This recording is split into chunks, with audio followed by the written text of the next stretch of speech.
Hello, hello, hello, and welcome back to the IBS Freedom Podcast. As you can see, we are joined by an awesome guest. Welcome, everybody. Round of applause, Amy, if you would, for Eliza Kingsford. Amy, that is not correct. Sorry. Okay, well, we'll take the little claps, whatever. Quite the welcome. Yeah, Eliza, you are a licensed psychotherapist, and I was sharing with Amy that we bonded over conversations of nervous system regulation back when we were at an event a couple years ago. We so did. I'm looking forward to talking about nervous system regulation. Yeah, me too. My favorite thing.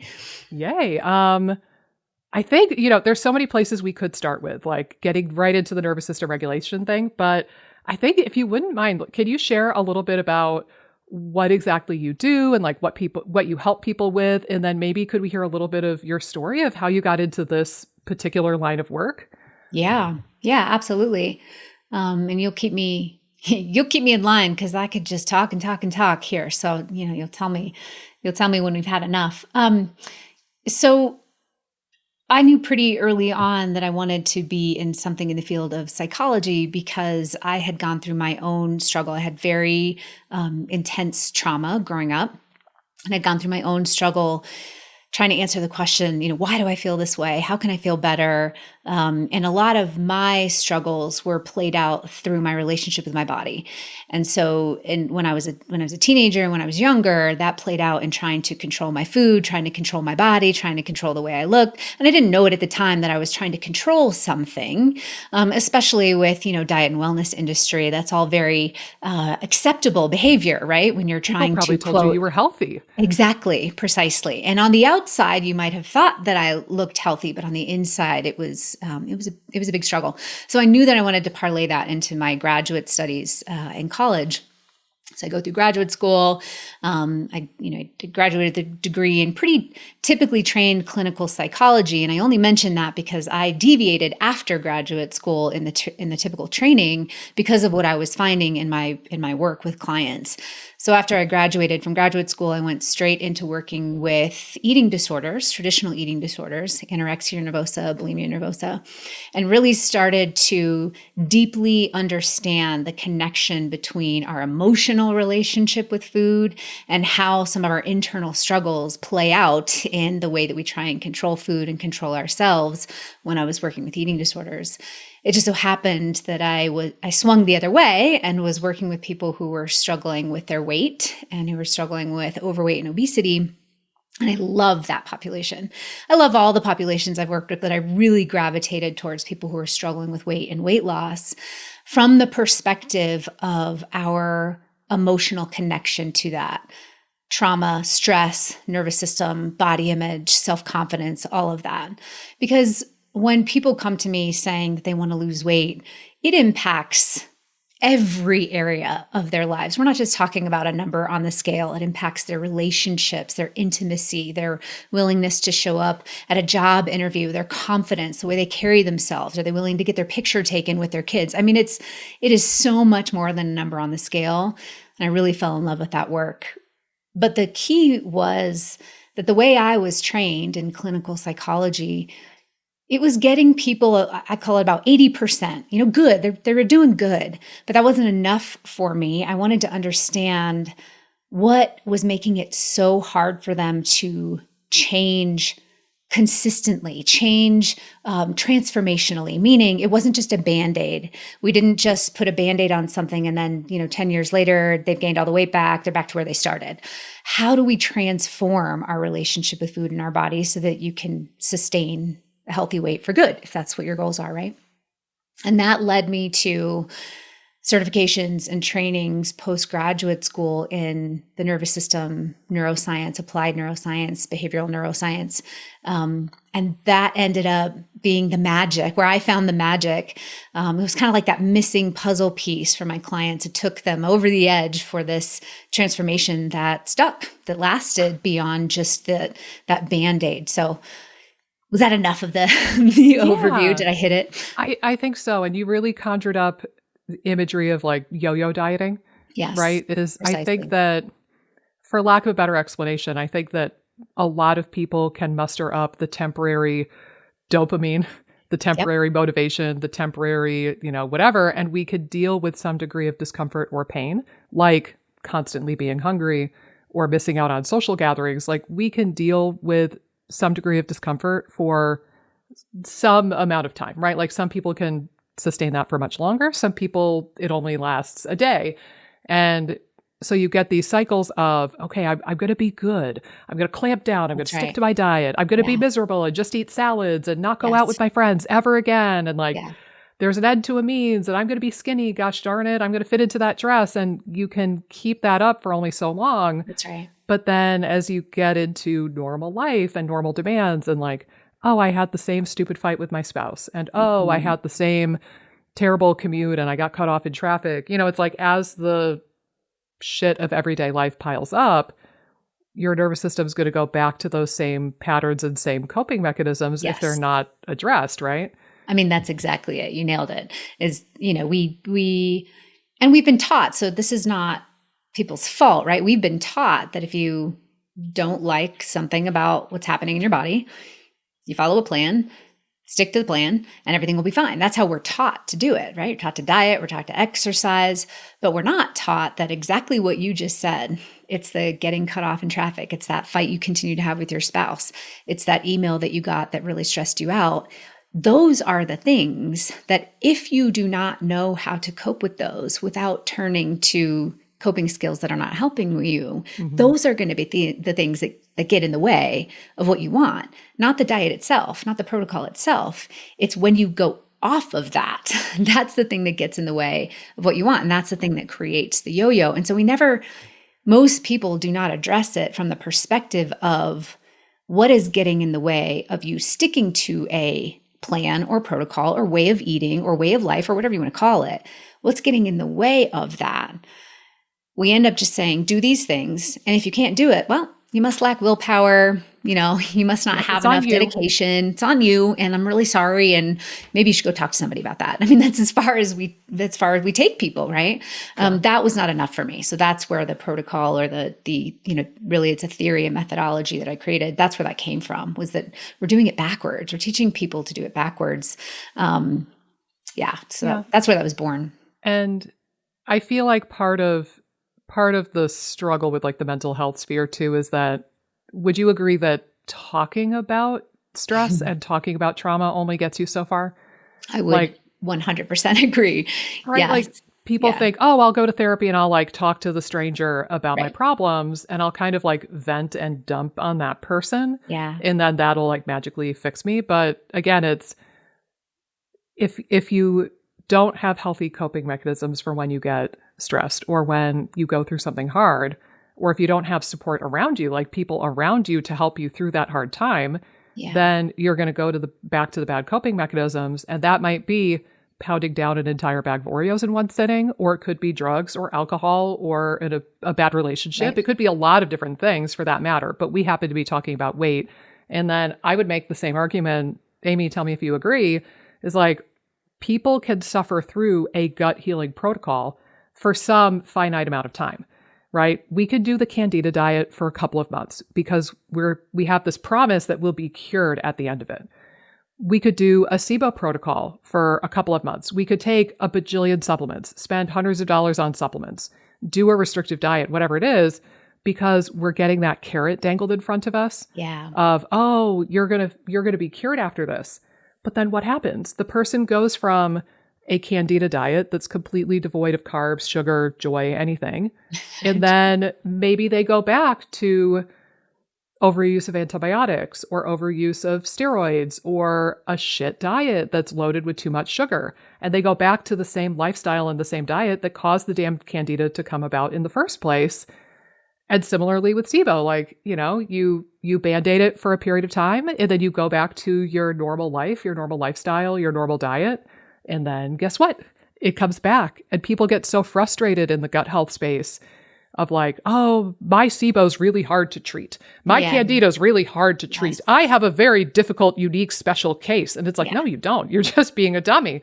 But again, this is kind of the standard that we see in the gut health world too. Would you agree with that idea, Amy? Yeah, for sure. I mean, I think you're right. It's these these solutions that are presented as like root causes are actually band-aids at best, but actually could make things much worse from the gut-brain axis perspective over time.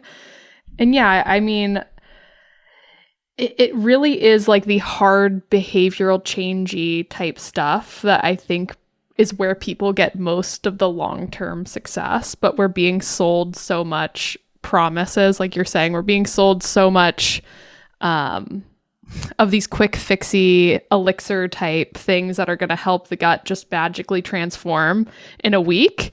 And it's like, no, like maybe it helps a bit and that's great if it does, but you still have to be able to look at what different factors are affecting your gut brain, nervous system being one of the biggest ones. And I think a lot of people might not be totally there to start baby stepping in that direction quite yet, which is unfortunate because that's where the long-term success lies, or they don't know where to start. And I think sometimes, I know Nikki and I have talked where it's like we'll be working with a patient and maybe we'll get like 5 calls deep or something, and they'll just make a comment that you're like, whoa, that seems like something that needs some attention, where it should have come up. Right, where maybe they'll say, yeah, and like, I'm hating my husband right now. Like, it's just some like big element that has been there the whole time, and like they're doing some of the right stuff, and you're just like, what is that factor? And then they'll make a comment like that, but then it's like, then like they just throw it out as some kind of willy-nilly thing, and I'm like, wait, like let's screech to a halt. Yes. Are you saying you've hated your husband for 10 years? Like, we might need to like just like talk about that a little bit and see maybe what baby steps you can take to either help heal that relationship, or like, again, that's such a big thing to try to tackle when we're kind of moving through stuff. And again, a lot of it maybe we can't support. We have to sort of say you need to go to counseling, or but you know, I think that's sometimes the big stuff in the background, or like if you hate your job every day, you're just dreading going to work every day. I just think that your gut brain axis is going to be stressed. It's not to say you need to up and quit your job right now, but like what would be the things that might help baby step you in a different direction, or position you in a different place to where maybe you could accept a different job.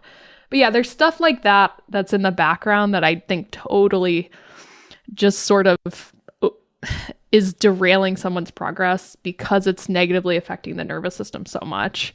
And I think that those stuff gets like overlooked. And even the process that Nikki talks about, where it's like so intense, like that whole process feels dysregulating to the nervous system too. So there's all these kind of elements, I think, in the gut health space where a lot of the protocols are dysregulating just because they're so intense and kind of fear driven. And then there's also just this mindset of like I can just shove all this other stuff that's very important to the side while I work on this protocol that's dysregulating. So it's an interesting place to coach in. I would say frustrating more often than not. Right. But we'll take interesting. Right. But yeah, it's like you see the elephant in the room and you can't quite figure out if the person actually doesn't see the elephant or if they know it's there and they're just like, I'm just going to turn away and I'm going to ignore it. I feel like a lot of people maybe have some awareness of the elephant, but maybe they can't wrap their head around the size of it, right? Like we've had a lot of ahas working with people where, you know, I'll show them in my program, for example, like we'll talk about research about how sleep is really important for your microbiome and for your gut-brain axis. And like, you really need to prioritize sleep. And people will literally come to the Q&As and be like, I had no idea sleep was that important. And I'm like, how do you not know? But I think maybe people know that something like sleep, for example, is important, but they don't understand the gravity of how important that thing is versus just being completely unaware. Well, and I think too, I love these points that you're bringing up because it's exactly what I see in my practice is that. So, for example, you know, Nikki, you had said people think that you go into therapy and you go into the therapy room and, I'm going to tell my story and then I don't feel better and sort of, why am I not feeling better, right? That's a traditional view of therapeutic intervention. And, to your point, Amy, if I hate my husband and I hate my job, well, maybe I'm supposed to go to therapy and try to work through that. Well, that sounds big. It sounds like a big, how's that going to help? And am I going to have to leave my marriage? And am I going to have to quit my job? And that feels big. And so when I was saying earlier that I took a hard right turn from traditional therapy, this is what I mean, is that once I got trained deeply in the nervous system and nervous system protocols, I learned a language of the nervous system and how to teach people a language of the nervous system, so that instead of looking at life through our circumstances, like I hate my partner, I hate my job, my kids are driving me nuts, whatever it is. Those are all circumstances. And when those circumstances are big and they feel like something big to tackle, it can feel like we have no way out of what we're experiencing because, well, I don't want to get a divorce necessarily, and I don't know what job I would go to. So then we just don't do anything, or we think that there's no way out of how we're feeling. However, if we can start to learn the language, a different language. So I teach a nervous system protocol where we map the nervous system. We create a map to understanding your specific flavors of dysregulation, what takes you there, how do I know I'm there, how do I get out of there? And we take it out of this, well, life is happening to me. These are the circumstances that are happening to me. What am I going to do about it? And we put it into this, actually, let's look at this through the lens of the physiology. How can I tell if I've moved out of a regulated state? What takes me out of a regulated state? What brings me back to a regulated state? And we stop looking at the circumstances, the story, the backstory, the traditional, I'm going to come into a therapist's office and lay on the couch and tell them how my childhood was a mess. And like, now what do I do? That can be helpful for people. Talking through things can be helpful to, understand patterns and things. But what we found in traditional therapy is that when someone is dysregulated and they come into your office, hopefully if you have a good therapeutic relationship, that relationship regulates them while you're in the office or while you're virtual together. But then we send them back to a dysregulating environment. And so all the skills that you talked about in the office and all the hope that you talked about in the office goes out the window, because when we are dysregulated, we don't have access to those skills anymore. So what I was seeing in clients for years and years was this: we'd have these beautiful sessions and then they'd go home and not be able to implement. We'd have these beautiful ideas and then they'd go home and say, yep, it happened again, because they're going home to a dysregulated space. So it got me hooked on understanding how to be able to regulate, or as we call it, better manage your nervous system bank account balance in whatever environment you're in. And the key to that is, if you can learn to manage your nervous system bank account balance in any environment that you're in, then you don't have to think of your way out as, I have to change all my circumstances in order to feel better. I have to leave my husband and quit my job and disown my kids. Like, we don't have to do that to feel better, right? But the way that I was trained in it, and the way that most people were trained in therapy was to sort of help come up with these tools and skills and try this and try that. But we're sending them home to a dysregulating environment where people can't access those skills.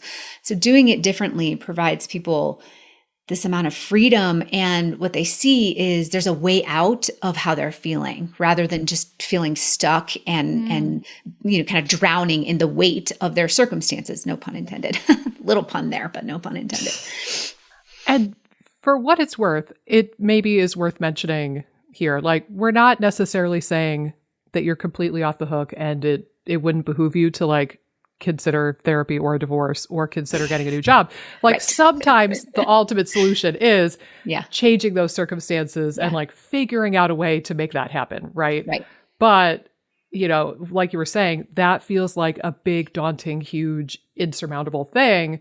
Yeah. And so most people will be overwhelmed by the daunting nature of those things, and they'll just shut down and not do anything. Right. Yeah. It's kind of the equivalent of, and maybe this is a bad example, but I'm going to run with it anyway.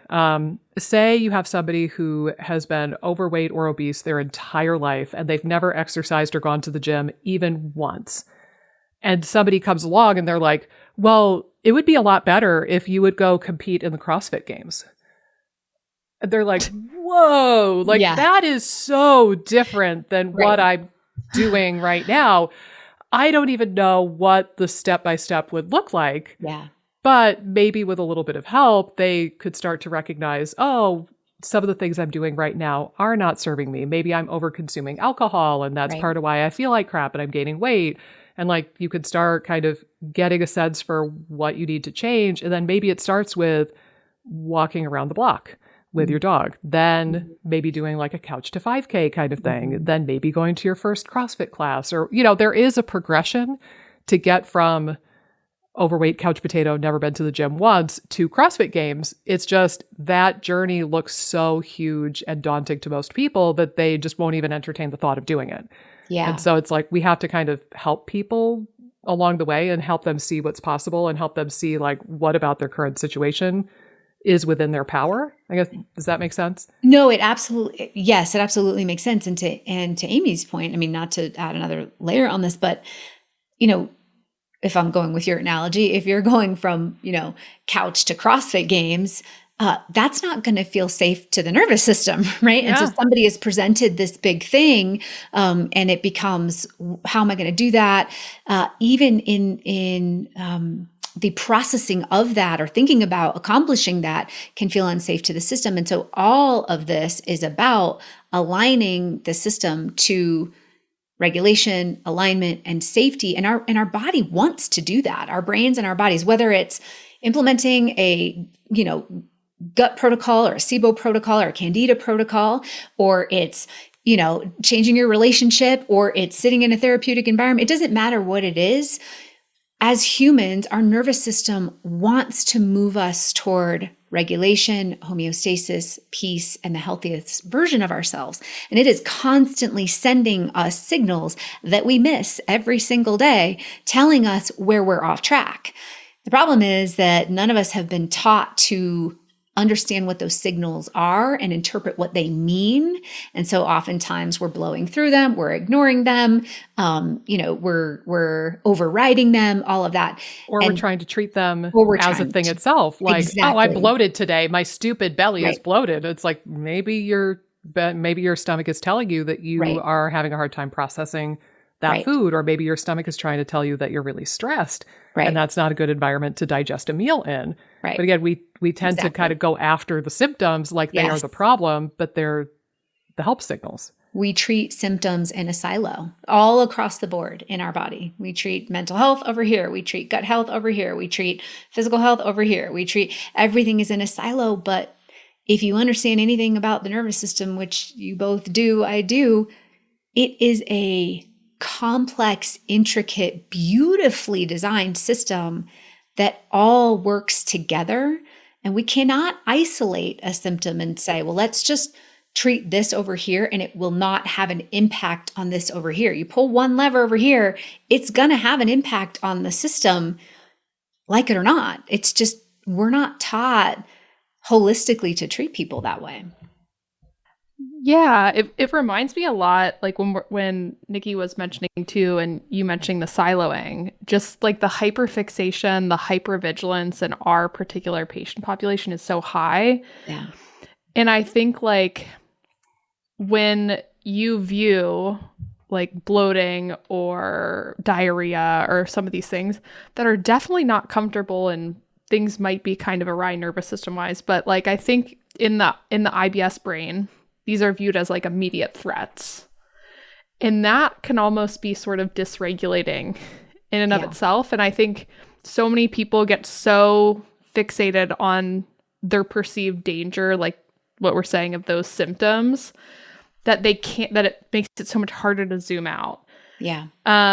So I'm guessing like in some of your work, is that sort of part of the process of like, how do you zoom out from that hyper fixation of this bloating is like ruining my life. I'm hyper fixated on it.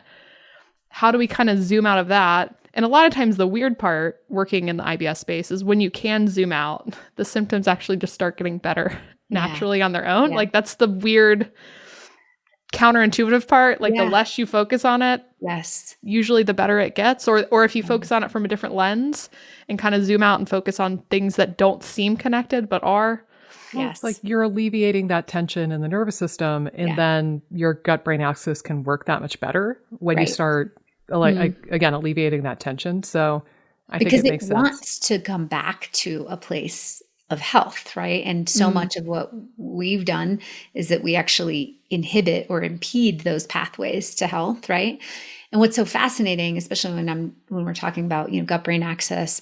So if you look at the physiology of the nervous system and where dysregulation shows up in the body. So for example, in the dorsal vagus state, which is most commonly known as the shutdown state for people. And as we look at what types of symptoms or feelings or experiences or whatever do people experience when they're dorsal vagal state? Well, the dorsal vagus part of the vagus nerve, when it is dysregulated, the dorsal vagus part of the nerve regulates subdiaphragmatically, so below the diaphragm. And so if you're looking at where the diaphragm is, right, you can't see what I'm doing here, but that is our stomach area, our gut area, our intestinal area. And so part of what the dorsal vagus branch of the parasympathetic system does when it's working from a regulated place, part of what that dorsal branch does is regulate healthy digestion. And it works with the endocrine system, and that gut-brain axis is flowing pretty nicely back and forth. But when it's dysregulated, and if we're looking at where the symptoms arise subdiaphragmatically from a nervous system standpoint, well, where do we find a lot of those systems? In the gut. We find them with, this is your area of expertise, right? Like this is where all of the issues can show up, not just from dysregulation, right? But when we are dysregulated, this is where those issues often show up, is subdiaphragmatically. So we're talking about, in the stomach, in the gut, in all of that, right? But what's so interesting is that people will say, oh, well, is that then just because I'm dysregulated, it's all in my head? And I said, no. This is the issue is that if we have been chronically unable to regulate in a healthy way, and we have these chronic coping mechanisms, and that's what we're used to, is coping in this way. And that includes, like you said, hyperfixation or hypervigilance or worry or types of food, or you name it. Chronically, when you are dysregulating the system over and over and over like that, it's going to turn into a physical issue. It's a very real issue that could have stemmed from something, years ago or decades ago or whatever, that now you've been chronically dysregulated for so long that the functioning does not function quite as well. But either way, one of the best ways out, along with these protocols that are healing and that are, helping them bring that back online, is to, as you were mentioning, is to get out of our own way, right? We have to let the system come back to regulation, to where it wants to be healthy and happy and thriving. And we get in the way of that by all of the things that we pile on and make it more difficult, right? Yeah. And I think now might be a good time to mention too, if I may, Eliza, let's give everybody the easy, quick answer. Here's how you regulate your nervous system 101. Are you ready? Run with me here. You have to gargle vigorously for 10 minutes every day until your eyes tear up. That will stimulate your vagus nerve. That's all you need to do. That's it. That's all you need to do. No, hold on. There's more. Then you go on the internet, you type in to Google vagus nerve stimulator device. You find the most expensive possible gadget that you can muster. You electrocute your neck, you clip something on you do whatever, and you purchase one of those devices and you use it all the damn time. There are companies that sell vagus nerve supplements and vagus nerve essential oil blends. You take that vagus nerve essential oil, you dab it under your nose, you take those supplements, and now, bada bing, bada boom, your nervous system is regulated. If you want to throw in a nice bubble bath for the heck of it, go ahead. That's the answer, right? Like is that basically what you teach in your program? I'm sorry, I just gave away all of your surprises. No, my clients are, that's it. There's no more clients for me because those are the secrets. I ruined it. I mean, listen, what we are joking around about, but it's very true, is that there is just like everything else, there's so much misinformation about, number one, the vagus nerve in general, and number two, nervous system regulation and its role in our everyday life, starting with the fact that the goal is to try and always be regulated, or that we need to regulate the nervous system. And it's like I'm having to walk people back going, no. Our nervous systems are designed to respond to our environment and send us cues when we're moving into states of protection. That's a good thing. We want that. So that's why I teach it in a different way, which is balancing your nervous system bank account, right? Just like if you had a financial bank account, the goal is not to just continue to accrue and pile up the money all the time without anything going out, because, hi, what about life and fun and joy? The goal is to balance what's coming in and what's going out. That's the goal, not to always be regulated, right? To follow your analogy there, so you could be a very wealthy, starving, homeless person, right? Like you could have a bank account that continues to grow and continues to grow, and you're saving all your money, but you're not spending it on the necessities like rent and food. And like, what kind of a weird ass way to live would that be, right? Like I'm a millionaire, but I'm also starving and homeless. Like that doesn't make any sense. And I like that you bring up this point, and I want to pause here for a second, if I may. This idea that we always need to be regulated and we always need to be like Zen, like a Buddhist monk on a Tibetan mountain. I think that a lot of people have that assumption, but to give a for instance, right? We rattled off things in the beginning of the episode that could make you move towards a dysregulated state. Like you have that same old fight with your spouse. You get cut off in traffic, or you hate your commute, or whatever it might be. If you get cut off in traffic and your body goes into fight or flight mode, and your heart is pounding, your blood pressure goes up, you're hyper aware, like you're looking around for more danger, that makes absolutely perfect sense, because you almost got into a car accident. That's right. And who's to say that there's not another car barreling down the road behind you who hasn't seen you yet? Right. And like, you actually want to be ready for action, hyper aware, and ready to like crank the wheel of your car and get out of danger in that moment. To us, we get frustrated with it, and we're like, you know, we get frustrated at the person who cut us off, or we get frustrated at the fact that we have this commute that we hate. Or we get frustrated with our body that we don't feel good for the rest of the day because we had that stressful thing happen. But it's completely desirable that our nervous system has the ability to launch us into fight or flight like that when something dangerous happens. And in the example of getting into the same old fight with your spouse, I would even argue that that amount of discomfort and dysregulation could be favorable too. Because again, it's your nervous system and your body telling you, hey, this is a problem. Maybe you need to do something about it. And if that discomfort persists, that might actually motivate you to do couples counseling or go on a trip with your spouse and like reconnect with them for the first time in 20 years or whatever. But if you get into a fight with your spouse and you feel perfectly A-okay, and there's like no nervous system response, whatever, you know, you're just like, whatevs. This is a normal time for me. I don't care about this at all. Then I don't know, like that's not going to motivate you to potentially make change. And I feel like that's what a lot of these symptoms are trying to elicit on our part, is like they're trying to show you, hey, change would be good. Something is amiss. And it's giving you just that little bit of discomfort, or a lot of discomfort, trying to nudge you towards making these changes. I mean, if you think about it, so yes, we do need to know we need to know specifically for us, because I teach this like a fingerprint. We're all different. Our nervous systems, they're wired the same, they're structured the same, but the way that they play out in our lives are completely unique to each of us. They're like a fingerprint. So we need to know our fingerprint to tell how our systems show up for us.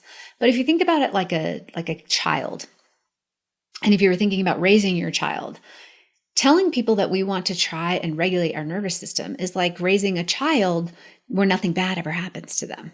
We know that we don't want to raise children where they're happy all the time. We want to raise children who are resilient, who can face life's challenges in the world and have confidence that they're able to overcome them. We want to raise children who are able to go out into the world and say, I got this, and I'll figure it out if I have something that happens to me that doesn't feel good. We all know that from the perspective of raising kids. But what's out there in the world of nervous system is all about regulation and toning your vagus nerve and buying this thing and sniffing some essential oil and all this stuff. Like our problem is that we're dysregulated and the cure is to regulate. To me, that's completely missing the point. What you're describing, that I thought you described really well, is about nervous system resilience and flexibility. And that's what I love teaching, is that it's not about nervous system regulation. Or I should say, that's a piece of it. And it's actually kind of the smallest piece, if I'm honest. What it's about is training our system to be more flexible and resilient in the world that we live in. Those are the people that thrive. And would you say, like, maybe one good way to conceptualize this is in the example of getting in a fight with your spouse? It's okay to feel like you're dysregulated, feel like you're in fight or flight, or you're tense or unhappy, or something is amiss. But if that continues to like run your life Exactly for hours and days and weeks afterward, and you're just like in a perpetual funk, that's not good. And similarly, if you get cut off in traffic on your morning commute on your way to work and you can't recover. Yeah, like maybe it's okay that you feel tense and fight or flighty for the rest of your commute. And maybe you're even like a little bit on edge when you first get into work. But if it persists and affects your entire workday or your entire work week, and like you can't do the same commute the same way again because you're remembering that asshole that cut you off on the quarter of 55 and whatever, that's where I think maybe it's not the dysregulation that's the problem. It's the persistent state of dysregulation or the stuckness that can be problematic. That's correct. Yeah. The inflexibility and rigidity and what we call flooding. And there's, all the technical terms, but that's exactly it. It's less about the dysregulation and more about our ability to bring ourselves back, the awareness that we are dysregulated, the skills to be able to cope with that, all of it. So flexibility and resilience. Yeah, I love the term flexibility too. I mean, I think in our world, not everyone, but most of our patients, I would say, have much more of a rigid approach to how they're moving through even their gut journey. Like, oh, I have to be eating this particular way, or I have to be doing this thing. And it feels very high stakes and almost urgent, like they're white knuckling to a degree. And to me, like when the process becomes so rigid like that, it's inherently dysregulating, like we were mentioning before. Exactly. And it's like everything that could kind of be helpful and probably would help their nervous system feel safe, they've sort of disconnected with. Like they're like, okay, my friendships, they can wait until my gut stuff's healed. Or, my hobbies, like I can't play tennis like I like because I'm just kind of weaker on this diet. I'll cut that out. Or like, I don't have time to walk. I'm too busy prepping my meals. There's like all these concessions that get made in people's IBS journey. And I think it's because they have a very rigid idea of like they have to be going to this extreme in this one area. And a lot of these other areas really take a hit. And like their life becomes much smaller. I feel like that's really like the thing that I see that's always like, ooh, like your life, is it becoming smaller or bigger? Like, because we want it to become bigger as you're moving through this journey. And most of the time, by the time people find us, and I'm guessing Nikki as well, their life is much smaller than it was before. And it's like, ooh, borderline hermit. Yeah, the nervous system isn't going to like that level of disconnection. Right. And I think that some people don't really understand the power of like re-engaging in some of these things until they're actually moving through it.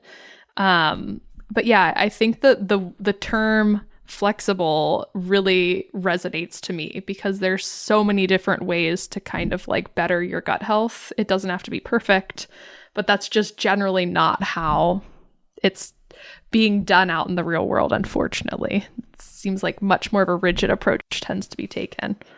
Well, and there's so much fear, right? Like that's what you're describing is usually rigidity and a lack of flexibility is born out of fear.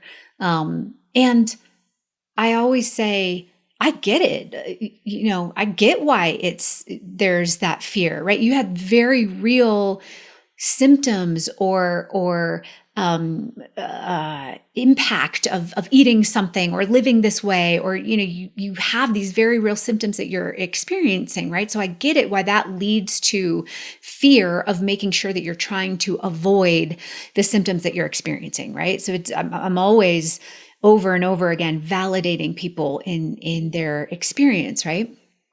And fear is always, always, always 100% of the time a signal, a sign, an expression of a dysregulated nervous system. So I call them states of protection. So fear and a protective state are synonymous. And so automatically, if we are living in fear and experiencing fear, we know that we are in a protective state. There is no fear when we are in a regulated state. And that's not an emotional, I'm not talking in sort of metaphors here. I'm talking a physical reaction in the body. Your physiology, if you are experiencing fear, has moved into a protective state in the nervous system.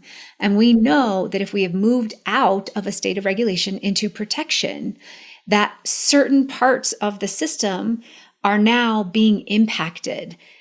In fact, all parts of the system, all of our systems, our endocrine system, our emotional systems, our heart functioning, our gut, everything, every system in the body, when it moves into a state of protection, is pulling resources to try and deal with that fear. And so it's pulling resources away from everything you described, Amy, which is connection and peace and safety and flexibility and all that stuff. So the point I'm trying to make is it's an either or experience.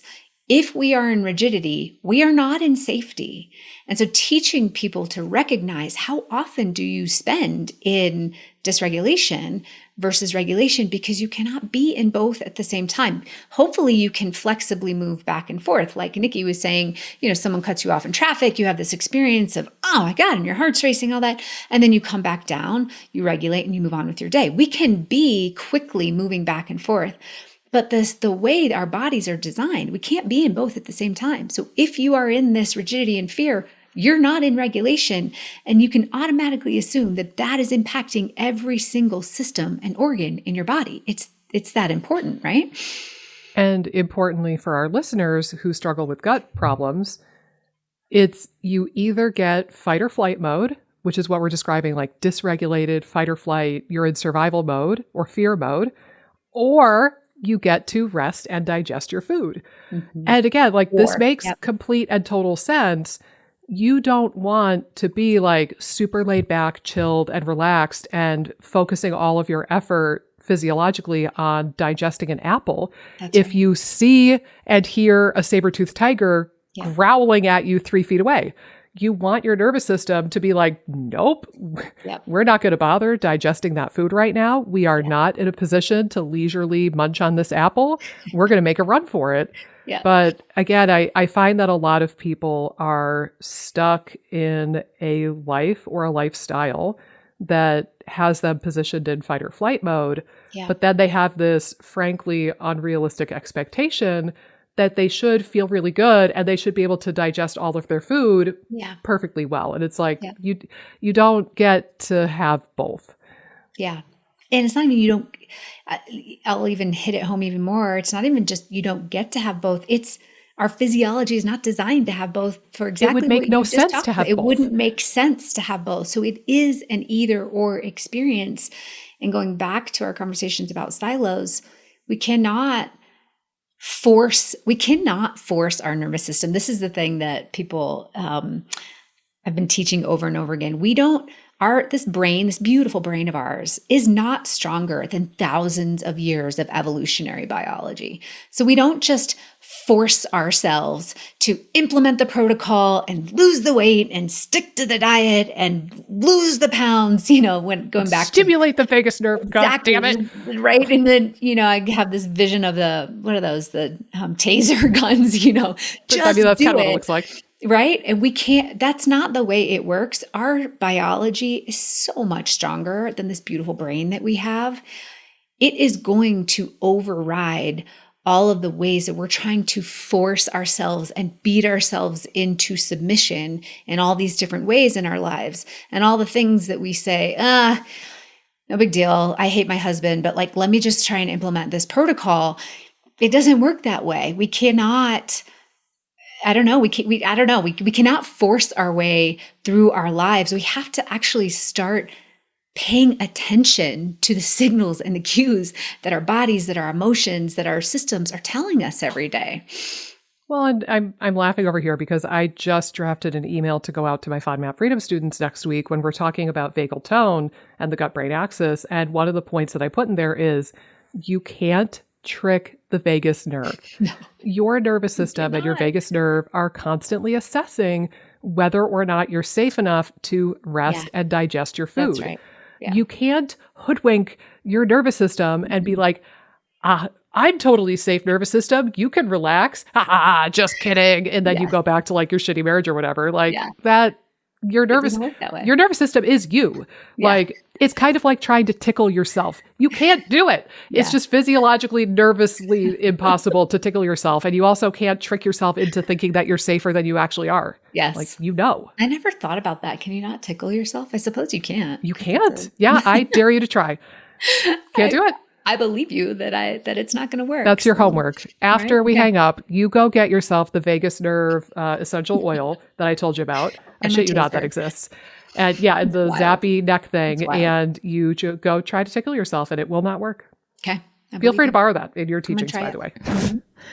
Yeah, it does remind me too with this conversation about trying to just get the nervous system exactly how I want it, control everything. Yeah. I'll constantly hear from patients where they'll say, "But I'm meditating, so I'm good." And it's just that, Amy. Yeah. And I'm like, well, I'm glad that do you meditate? But then it kind of opens up this whole conversation of, I love that you're trying, but some of that effort could be better used elsewhere. You're not seeing friends, or in your nutrition, which we haven't talked about, but talking about safety, if you're constantly underfueling, which we definitely see in the gut health space. I mean, you worked in the eating disorder space, so you probably saw it at a magnified scale, but that is a big safety signal too. So I'll have people who are maybe eating 1,200 calories when they need 2,000 calories. And they're like, well, I'm meditating, so my nervous system's good. And it's like, oh, we need to send more safety signals. Yeah. We can't just meditate our way out of this situation from a nervous system standpoint. We need way more safety signals than that. So that's something that I see often. I don't know if you ever see it in your world. I love that you brought that up, honestly. I love that you brought that up because it's another reason why I'm obsessed with teaching this in a totally different way.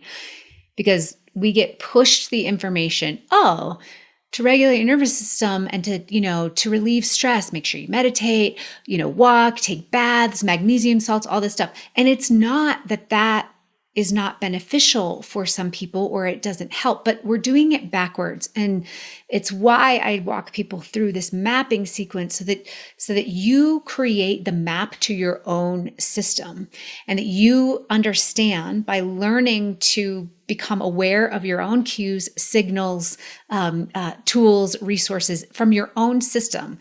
So it's a process of teaching you how to recognize you, right? And so from you are the one who are making the decision and you are the one who knows, when I meditate, this is the experience that I have. And that's how I know that it's helping my nervous system regulate, right? So we're matching the tools to the state. We're not trying to force our state to regulate through the tools, if that makes sense. And so it's teaching people the process of, well, how do I know if it's helping me?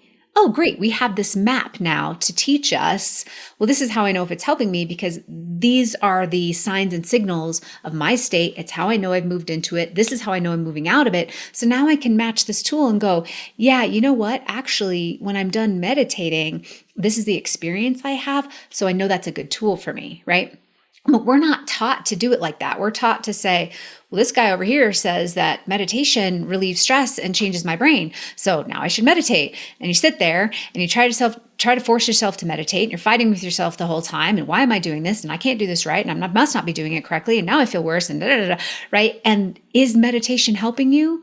Well, it's actually not in that moment.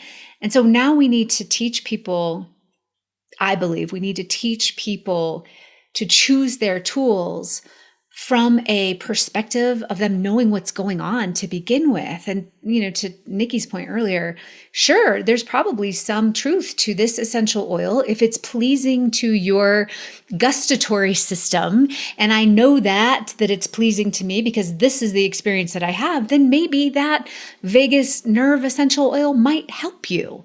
But to send it out there for everybody and say, this is the way to regulate or tone the vagus nerve or build vagal tone, for me, we're doing that without the context of understanding, well, how do I know if this is something that will help me? And there is a way to know. And it's actually not that hard, by the way.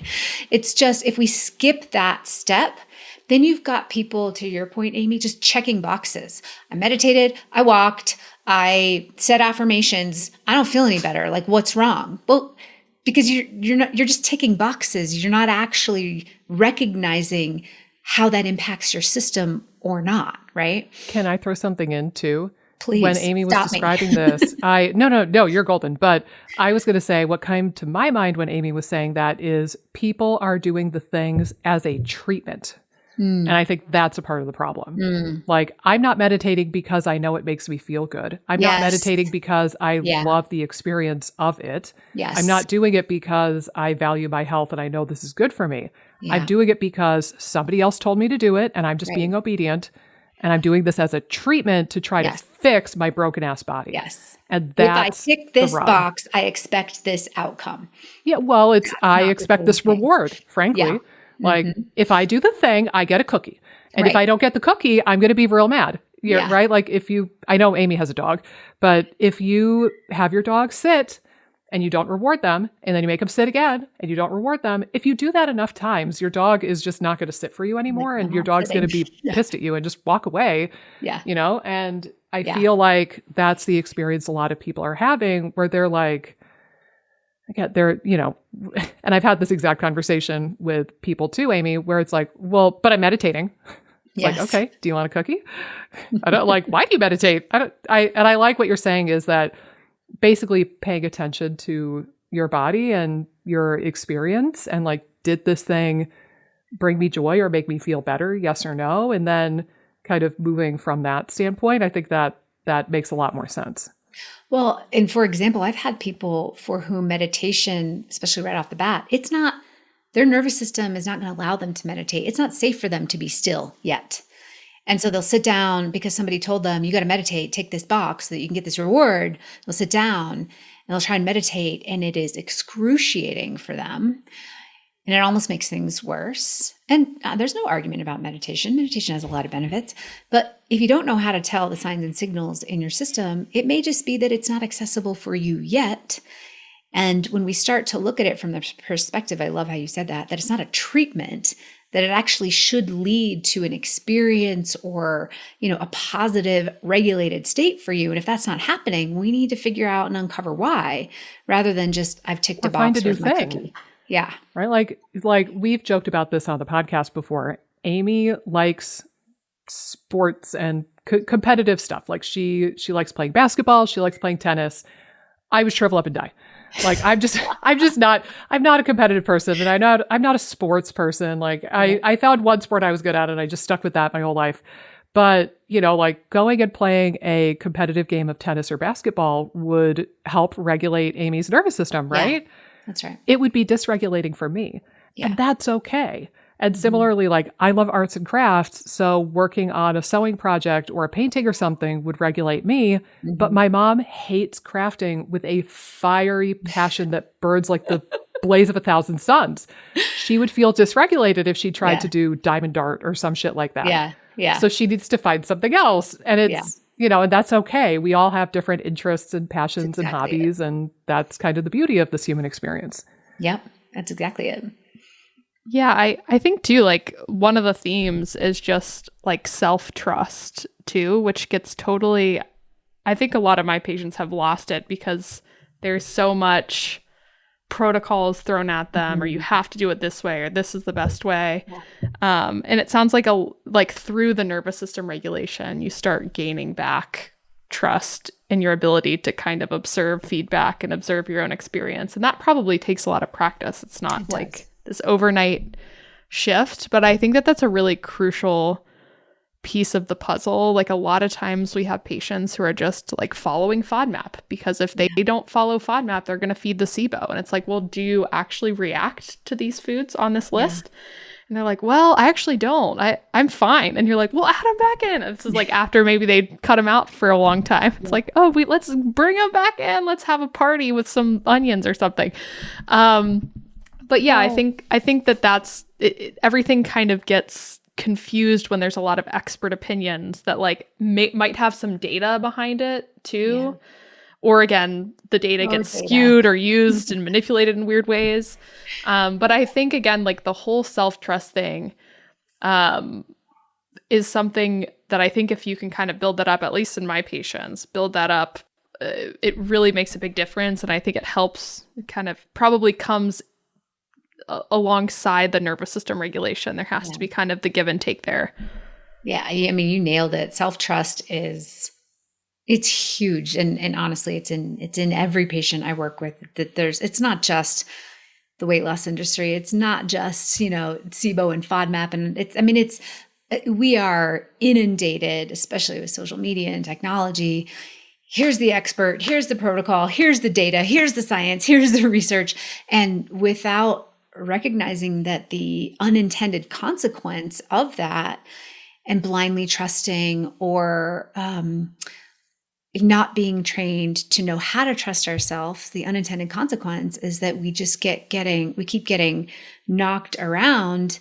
And some people I'm sure you've seen, some people spend decades and thousands of dollars trying to, jumping from this to plan to protocol, getting further and further away from their ability to trust themselves. And honestly, I swear I joke around. There's the secret. I tell people half of what I do is just pointing people back and helping them recognize how to trust themselves again, which sounds like it would be, oh my gosh, really? That's all you do?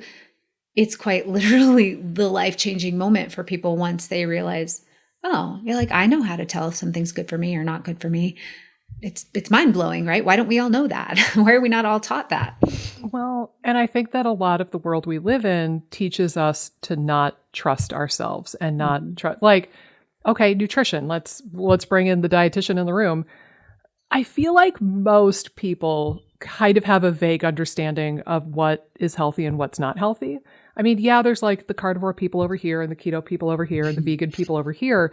But if you presented people with a Pop-Tart and a piece of broccoli and you had to have them like choose which one was healthier, I feel like most people would intuitively reach for the broccoli. But we've gotten so far into this weird nutrition experience as a species now of like highly processed foods, and we have experts and this idea of like nutritionism, meaning you can't figure out what to eat. Oh my God, you don't know. You need the experts, and you need the researchers and the PhDs and the dietitians and the whoever. Yes. You need us, the experts, to tell you what to eat. Are you mad just following your instincts? That's absurd. And it's like, at in this weird way, like I think a lot of what Amy and I try to do with people is get them back to like a normal, balanced way of eating and living where you don't have to be obsessively rigorous on a 100% organic, vegan, free range, whatever diet. Like you could eat some Pringles or some Pop-Tarts or whatever. It's just balance. But what is the expression? Like common sense is not common anymore. And I feel like what we used to know intuitively about nutrition has largely been lost to the masses. Yeah. And I think what we used to know intuitively about health and like our nervous system and trusting ourselves is also lost Yeah. to the masses. And so my question for you, to potentially be the grand finale here, because I'm being mindful of our time, although we could talk to you for hours. Sometimes I hear people say that like listening to their body cues and trusting themselves is really hard, if not initially impossible for them Wow. because of the stuff they've gone through, whether it be trauma or the life that they're currently living or the health struggles. And, or like maybe they worked with a well-intentioned but knuckleheaded doctor in functional medicine, for example, who told them, we need to do all this testing. Test, don't guess. If you don't do $5,000 worth of testing, you're not going to know what's going on with your health. Oh my God.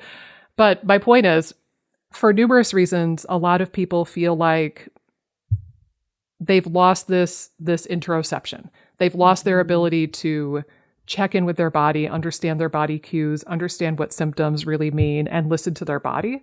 So if somebody's feeling in that kind of phase of it where they're like, I don't even feel hungry and full anymore. Like I don't know how to read any of what my body's telling me anymore. Like what would you say to a person in that situation?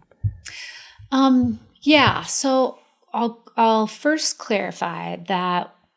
So especially in my space, and especially being a clinician, there's this whole world of intuitive eating and body positive and things like that. And without going down another rabbit hole, I will say that when I talk about developing people's awareness of their nervous system cues, not the same concept as intuitive eating or interpreting those cues as what do I intuitively want to eat for lunch, dinner, because for reasons that we can maybe do another deep dive into, to me, they're two separate things. I'll just leave it at that.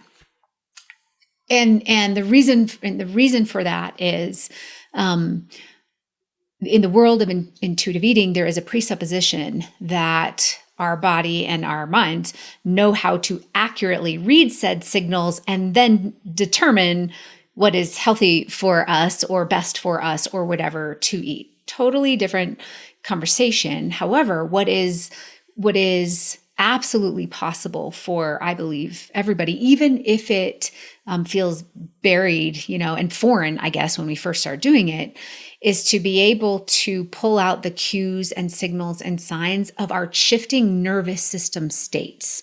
And those are, I make that distinction very clearly because we all have, like I said, as humans, we're all designed the same way. We all have these nervous system states. It's physiology, just like, elbow, ear, whatever.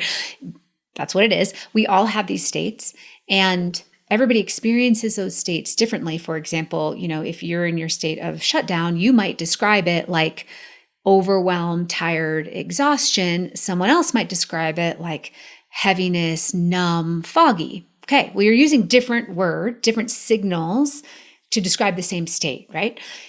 So the difference here, when I'm sort of making the difference between intuitive eating and defining our nervous system states, is that we're not trying to then necessarily diagnose or interpret what to do about it. We are first trying to bring awareness that our states have shifted and changed. And what people end up discovering is their discomfort, the uncomfortable feelings that they experience, not only physical feelings, but emotional feelings. Those happen in our protective states, sympathetic or parasympathetic dorsal states. All of the discomfort that we experience happens in those protective states, activated or shut down. And once we bring awareness to that, and we start to then separately look at, well, what are the tools and resources and things in my life that help keep me in my more regulated state? And what are the triggers, somebody cutting you off in traffic, that, fight that you have again with your spouse? What are the things that lead to my protective states? What we're really doing is just illuminating the puzzle pieces of the picture that's already there, right? And so when people say, I don't feel like I have any access to the signals and things that my body is trying to tell me. Well, we discover, because we're not trying to look for okay, well, then what do I eat and how do I know what to eat and how do I know much?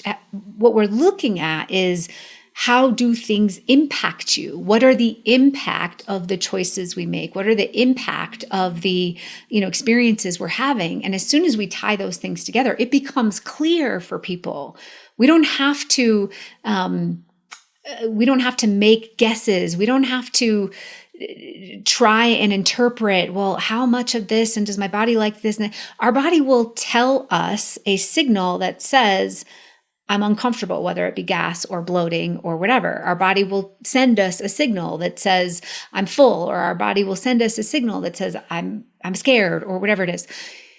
I think the problem is trying to diagnose those signals and assume that this means that. That's where people get into trouble. So the first step is just bringing a lot of awareness to the cues and signals that are already going into our body, and then categorizing those into the nervous system specific states. And just by doing that, so much information is revealed. I don't know if I was very succinct or clear on that. I think that was good. I guess, like, to frame it another way, it's like if you were trying to conduct a research study, the first thing you would probably do is just observe the world around you. Yeah. And look for something like a problem that needs to be solved or a question that has yet to be answered. So the first step is just observing around you. Then you might start to organize, what all would this research kind of look like? And then down the road quite a ways, then you would like get the lab and the mice and the interns and the whatever, and you would actually start doing the research and then extrapolating meaning and like action out of that. Like, okay, I deduced this in my research, therefore the world needs to do XYZ. And this is what it means to the world. This is what it means to diabetic neuropathy patients, So I think in that way, just start by observing and start by, paying attention to these cues when these changes. I like that you brought up changes too, because it's not necessarily that you sit statically in a room and you observe your body. That gets old real fast, or it gets hypervigilant real fast. Yeah. But it's like, as you go through your day and you're cut off in traffic, or you have the same fight with your spouse, or you eat a certain food or whatever, you're observing how your body responds to those things. And again, not from like a panicky, urgent, oh my God, I need to treat this kind of way. You're just making these observations initially. Yeah. And then, like you said, categorizing them into these different kind of buckets of nervous system state. Yeah. Like, for example, let's say you were, severely uncomfortable at night and you were bloated and all kinds of stuff. If you were to have a way to look back and go, let me observe the trajectory of my day. What happened in my day? How do I know? What state was I in? Where was I shifting? Where did it start? We don't think they're connected, right? So something happened in the morning that irritated you, then someone cut you off in traffic, that irritated you even more. Then your boss sent you that email and you were, frustrated. And then you had that fight with your husband. We think none of it's connected. And we're going, God, it must have been the food. And now I'm bloated. Well, but wait a second. There was a lot of things that happened up the line that were sending signals throughout that we were unaware of before. And now that we've observed them, we can go, oh, interesting.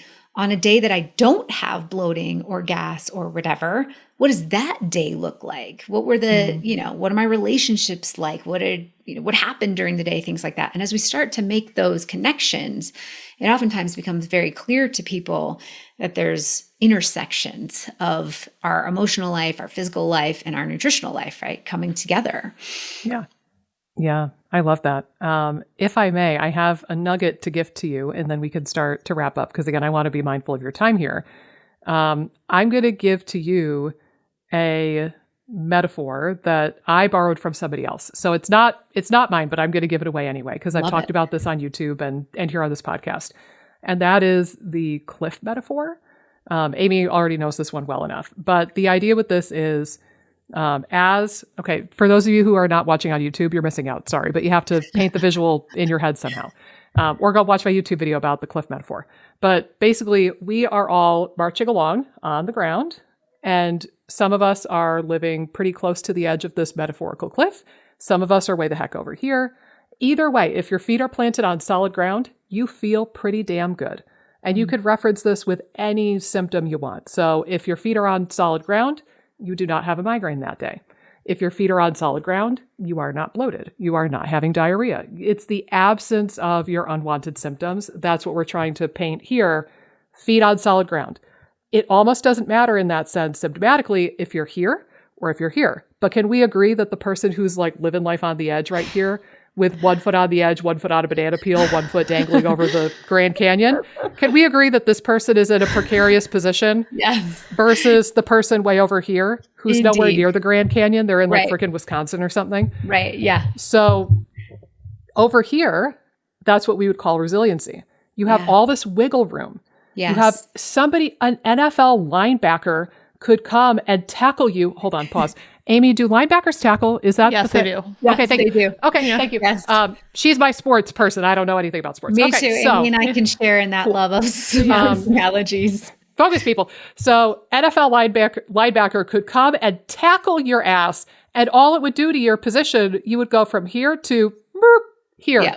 Yeah. and you're fine. You can Right. deal.